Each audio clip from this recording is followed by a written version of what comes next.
नमस्कार, मैं धर्मेंद्र कुमार। प्रगति क्लासेस के YouTube चैनल में सभी का बहुत बहुत स्वागत है। काफी लंबे समय के बाद फिर से ये टेस्ट सीरीज प्रारंभ कर रहा हूँ और रेगुलर ये टेस्ट सीरीज आएगी। टेस्ट सीरीज क्रमांक 9, भारतीय संविधान और राजनीति विज्ञान। तो महत्वपूर्ण प्रश्न लिए गए हैं, देख लेते हैं। पहला प्रश्न है, कौन सा ब्रिटिश चार्टर एक्ट अल्पकालिक था? ठीक है, तो जो चार्टर एक्ट है वो 1600 से ईस्ट इंडिया कंपनी ने जब स्थापना हुआ था तो तभी से और 1935 तक चार्टर एक्ट चलाए थे, जो कि भारतीय संविधान की आधारशिला साबित हुई। तो ये जो चार्टर एक्ट है, इतने सारे चार्टर एक्ट में जो एक था 1784 का चार्टर एक्ट, ये अल्पकालिक था।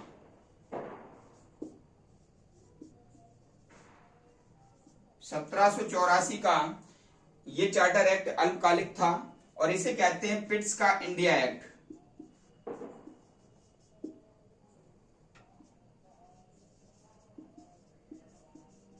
ठीक है, इसके बाद 1786 और 1793 का एक्ट लाया गया था। तो इसलिए ये 2 साल तक ही चल पाया था, इसलिए ये सबसे अल्पकालिक चार्टर एक्ट था। अगला प्रश्न देख लेते हैं। अगला प्रश्न है, प्रश्न क्रमांक 2, किस चार्टर एक्ट के द्वारा बंगाल के गवर्नर जनरल को के अधीन बंबई एवं मद्रास के गवर्नर जनरल को कर दिया गया? ठीक है, तो हमेशा ध्यान रखना, जो गवर्नर जनरल का पद है, गवर्नर जनरल का जो पद है वह 1773 के एक्ट के द्वारा बना, यानी कि रेगुलेटिंग एक्ट के द्वारा बना, और 1773 के एक्ट के द्वारा ही बंगाल के गवर्नर को बंगाल का गवर्नर जनरल बना दिया गया। बंगाल के गवर्नर को क्या बना दिया गया? बंगाल का गवर्नर जनरल बना दिया गया और इसके अधीन बंबई और मद्रास के गवर्नर को कर दिया गया। तो इसका आंसर है 1773 का एक्ट। कभी प्रश्न आ जाए कि किस एक्ट के द्वारा गवर्नर जनरल का पद बना था, तो वह बना था 1773 के एक्ट के द्वारा।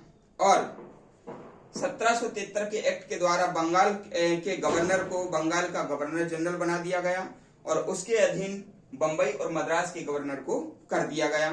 ठीक है, ये याद रख लेना। और बंगाल का जो पहला गवर्नर जनरल था वो था वारेन हेस्टिंग। ठीक है, बंगाल का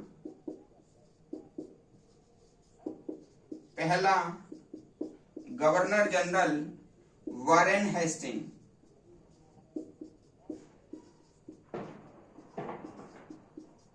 ये वारेन हेस्टिंग वही है जिस पर महाभियोग चलाया गया था, जिस पर महाभियोग चलाया गया था, लेकिन ये पारित नहीं हो पाया।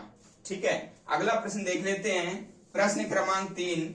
तो प्रश्न क्रमांक 3 है, किस एक्ट के द्वारा कलकत्ता में सुप्रीम कोर्ट की स्थापना हुई? तो भैया, कलकत्ता में जो सुप्रीम कोर्ट की स्थापना हुई वो 1773 के एक्ट के द्वारा कलकत्ता में सुप्रीम कोर्ट की स्थापना हुई। और इसकी अधिकारिता यदि कहें, अधिकारिता बंगाल, बिहार और उड़ीसा, इसकी अधिकारिता 3 राज्यों तक सीमित थी, बंगाल, बिहार और उड़ीसा। यह बात आप याद रख लेना। अगला प्रश्न है, किस एक्ट के द्वारा बंगाल के गवर्नर जनरल को भारत का गवर्नर जनरल बना दिया गया? ठीक है, तो 1833 का एक्ट है। इस एक्ट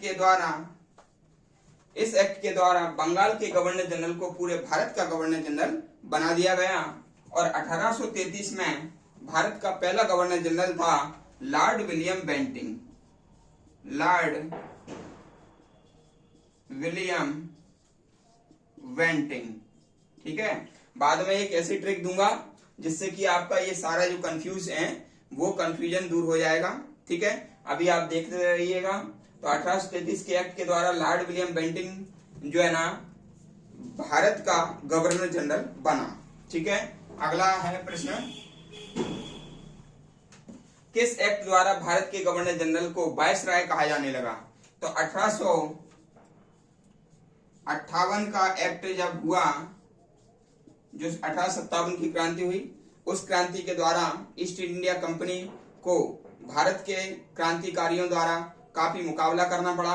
हालांकि भारत के क्रांतिकारी जीत नहीं पाए, लेकिन ब्रिटिश महारानी को ये डर सताने लगा कि ईस्ट इंडिया कंपनी जो है ना कहीं उसकी मान लीजिए असफलता है ये, और इसी कारण से 1858 में जो ताज का शासन यानी कि महारानी विक्टोरिया ने वहां से ब्रिटेन से शासन यहाँ पर स्थापित किया और एक 15 सदस्यीय एक परिषद का गठन किया, और ईस्ट इंडिया कंपनी जो कि 1600 में बनी थी, उस 1600 में जो बनी जो ईस्ट इंडिया कंपनी उसको खत्म कर दिया गया, और 1858 के एक्ट के द्वारा ही जो भारत का जो गवर्नर जनरल है उसको वायसराय कहा जाने लगा। ठीक है, तो 1858 के एक्ट के द्वारा वायसराय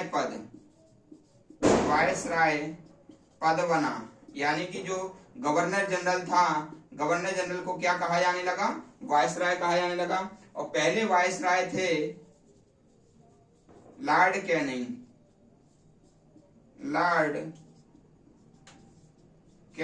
पहले वायसराय थे लॉर्ड कैनिंग।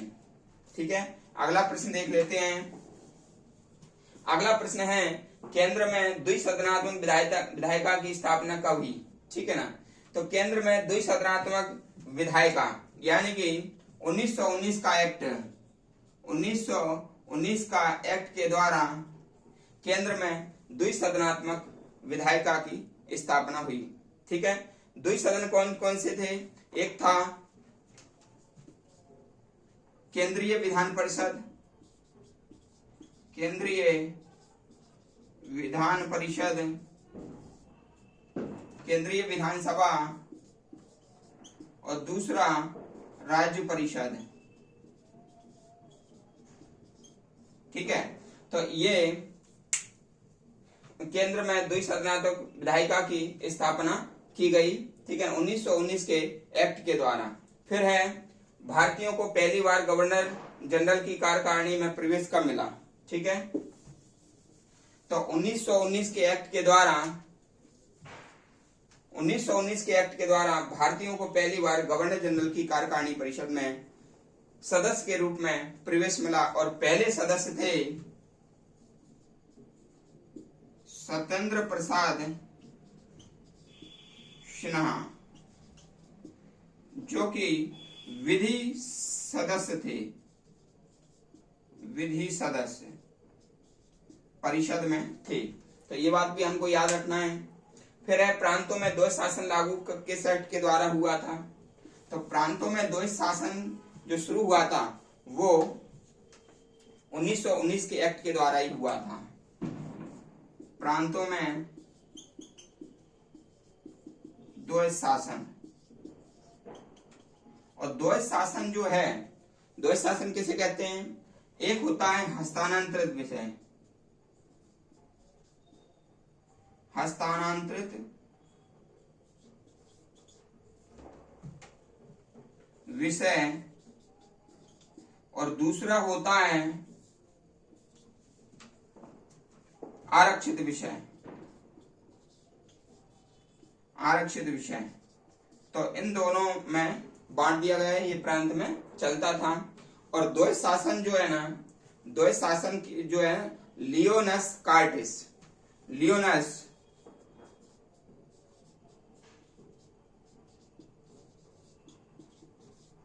कार्टियस, ये द्वैध शासन चलाया था। द्वैध शासन इन्होंने प्रांतों में सबसे पहले चलाया था लियोनस कार्टियस, ये याद रख लेना। द्वैध शासन लियोनस कार्टियस ने सबसे पहले चलाया था। ये हस्तांतरित है, क्या है? हस्तांतरित, हस्तांतरित। और दूसरा कौन सा था? आरक्षित। ये दो विषय थे। ठीक है, हस्तांतरित और आरक्षित विषय। ठीक है, अगला प्रश्न देख लेते हैं। अगला प्रश्न है, प्रांतीय स्वायत्तता किस एक्ट द्वारा लागू की गई थी? ठीक है ना। तो 1935 के एक्ट के द्वारा 1935 के एक्ट के द्वारा प्रांतीय स्वायत्तता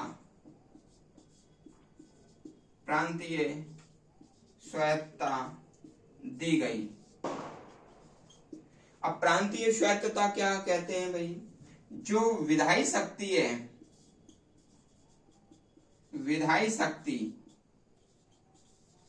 वो केंद्र में और प्रांतों में बांट दी गई। विधायी शक्ति का जो विभाजन है वो केंद्र में और प्रांतों में बांट दी गई, उसको कहते हैं प्रांतीय स्वायत्तता। ठीक है। और ये 1935 के एक्ट के द्वारा हुआ था। और 1935 के एक्ट के द्वारा केंद्र में प्रांतों में द्वैध शासन खत्म कर दिया गया था।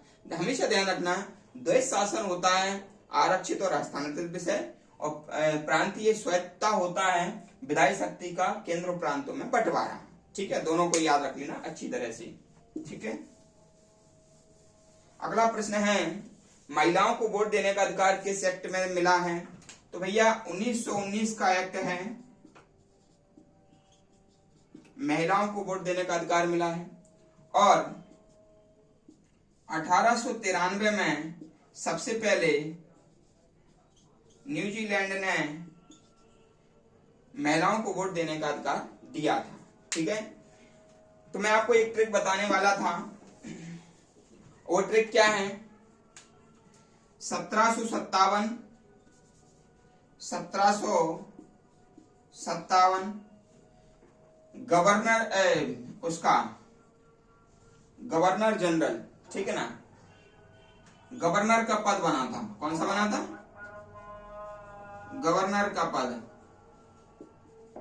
बना। ठीक है। 1773 गवर्नर जनरल का पद बना। ठीक है। और 1773 के एक्ट के द्वारा बंगाल के गवर्नर जनरल को भारत का गवर्नर जनरल बना दिया गया। ठीक है। 1833 का जो एक्ट आया तो बंगाल का गवर्नर जनरल भारत का गवर्नर जनरल बन गया। बंगाल का गवर्नर जनरल भारत का गवर्नर जनरल बना। 1858 गवर्नर जनरल का पद समाप्त और वायसराय का पद बना। ठीक है। तो ये चीज आप याद रख लेना। कैसे याद रखोगे? गवर्नर का पद 1773 में गवर्नर जनरल का पद बना, और बंगाल के गवर्नर को बंगाल का गवर्नर जनरल बना, और बंबई और मद्रास का गवर्नर बंगाल के गवर्नर जनरल के अधीन कर दिया गया 1833 में। और पहला गवर्नर जनरल कौन था? पहला गवर्नर जनरल था वारेन हेस्टिंग। ठीक है। अब 1833 में बंगाल के गवर्नर जनरल को भारत का गवर्नर जनरल बना दिया, और गवर्नर जनरल कौन था? William Bentinck.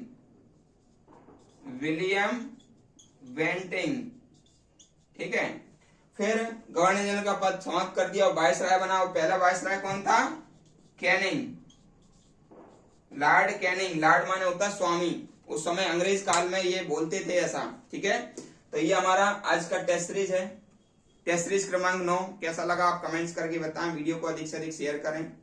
रेगुलर जुड़े रहें, वीडियो रेगुलर आएंगे। और जो व्यक्ति नए हो चैनल को सब्सक्राइब करें। सभी का बहुत बहुत धन्यवाद।